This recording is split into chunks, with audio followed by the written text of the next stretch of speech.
इस वीडियो को बनाने का उद्देश्य किसी व्यक्ति विशेष या जाति धर्म के भावनाओं को ठेस पहुंचाना नहीं है, बल्कि संविधान का पालन करते हुए अपने विचारों को तार्किक रूप से प्रस्तुत मात्र करना है।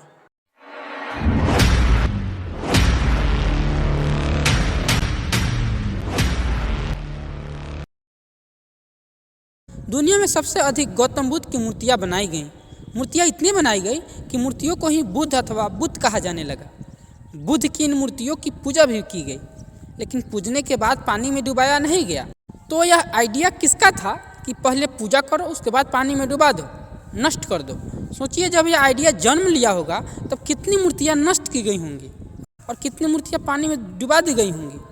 आखिर मूर्ति भंजक लोग थे कौन जिन्होंने यह परंपरा शुरू की? इस विसर्जन का इतिहास क्या है? किसने शुरू किया होगा? आपको क्या लगता है? कमेंट करके ज़रूर बताइएगा। दूसरा, क्या कोई बताएगा कि पीपल के नीचे छोटे छोटे मंदिर क्यों मिलते हैं? कटहर, लीची, आम के नीचे मंदिर क्यों नहीं मिलते? सिर्फ पीपल के ही नीचे क्यों? साथ ही साथ यह पीपल इतना पूज्य क्यों है? जबकि ब्राह्मणवादी लोग ही मानते हैं कि पीपल अशुभ चीज़ है। पीपल का प्रयोग सिर्फ मरने के बाद होता है। शादी विवाह में पीपल का पत्ता मात्र प्रयोग कर लेने से अंधभक्त लोग बवाल कर देते हैं। जब भी बुद्धिस्ट विचारधारा को फॉलो करके शादी विवाह कराया जाता है तो उसमें पीपल के पत्ते को मिट्टी से निर्मित घड़ा में रखा जाता है। लेकिन ब्राह्मणवादी लोगों को लगता है मानो पीपल का पेड़ ही उनके कलेजे पर रख दिया गया हो। अशुभ अशुभ चिल्लाकर ये लोग रंग में भंग कर देते हैं। इन लोगों को पीपल से इतना नफरत करना किसने सिखाया? पीपल के प्रति इतना हेय दृष्टि ये लोग क्यों रखते हैं, जबकि शादी विवाह में पीपल पूजते भी हैं? आखिर क्यों? सीधा सा उत्तर है, ऐसा प्रतीत होता है कि आज जो हिंदू हैं वे कभी बुद्धिस्ट थे, इसीलिए आज भी पीपल पूजना उनकी परंपरा में है। चूँकि अभी हिंदू ब्राह्मणवादी हो चुके हैं तो पीपल को हेय दृष्टि से भी देखते हैं। तीसरा, पीपल के नीचे किसे पूजा जाता है? पीपल के नीचे कौन? ब्राह्मणवादी व्यवस्था में आम को शुभ माना जाता है, लेकिन आम के पेड़ के नीचे मुझे एक भी मंदिर आज तक नहीं मिला। आम के पेड़ को काट कर तो लोग उसे जला भी देते हैं, लेकिन पीपल को जलाने की सोचते तक भी नहीं है। आखिर हिंदू लोग ऐसा क्यों करते हैं? हिंदुओं के दिमाग में पीपल के प्रति बहुत विरोध भरा गया कि यह अशुभ है, फिर भी लोग पीपल पूज रहे हैं, उसे काटते भी नहीं हैं, जलाते भी नहीं हैं। आखिर क्यों? क्यों ये हिंदू आज भी पीपल के पेड़ के नीचे खीर बनाते हैं और लोगों को प्रसाद के रूप में बांटते भी हैं? क्या यह गौतम बुद्ध को सुजाता द्वारा खीर खिलाने का प्रसंग जैसा कुछ प्रतीत नहीं होता है? अरे जब पीपल अशुभ है तो पीपल के नीचे खीर बनाना ही क्यों? जबकि हिंदुओं के दिमाग में भरा गया है कि कटिया में छेद करके पीपल में टांग दो और उसमें पानी डालो तो स्वर्ग में पितरों को पानी प्राप्त होता है। पीपल का इस तरह उपयोग से ही पीपल अशुभ बना है, फिर भी हिंदू लोग पीपल पूजने में लगे हैं। छोड़ते क्यों नहीं? उत्तर वही है, हिंदुओं के परंपरा में बुद्ध और धम्म आज भी जिंदा है। इतना ही नहीं, जितने भी माई बाबा और देवी देवता हैं सबके सब पीपल के ही नीचे हैं। ये आम के नीचे क्यों नहीं होते? आज भी अगर आप पीपल पेड़ के नीचे एक पत्थर रख देते हैं तो लोग पूजने लगते हैं। आखिर क्यों?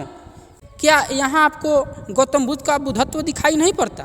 क्या आपको ऐसा नहीं लगता कि पीपल के नीचे एक पत्थर अगर पूज्य बन जाता है तब इसका सीधा मतलब है यह परंपरा पीपल वृक्ष के नीचे बैठे हुए बुद्ध जैसा पूज्य होने का प्रमाण देता है? नहीं तो बताइए पीपल से किसका संबंध है? बुद्ध को ज्ञान की प्राप्ति पीपल वृक्ष के नीचे तो हुई ही थी। बुद्ध का अस्थि कलश खुदाई में जिस जगह से मिला उस जगह का नाम भी पिपराहवा है। अतः अगर कोई कहे कि पीपल अर्थात बुद्धिज्म तो इसमें कोई अतिशयोक्ति की बात ही नहीं है। कुछ लोगों का प्रश्न हो सकता है कि अगर कहीं पीपल दिख जाए तो इसका मतलब गौतम बुद्ध थोड़े ना है, लेकिन मैं कहूँगा ऐसा बिल्कुल है। महायान बुद्धिज्म के उदय से पहले बुद्ध की मूर्तियाँ नहीं बनाई जाती थी।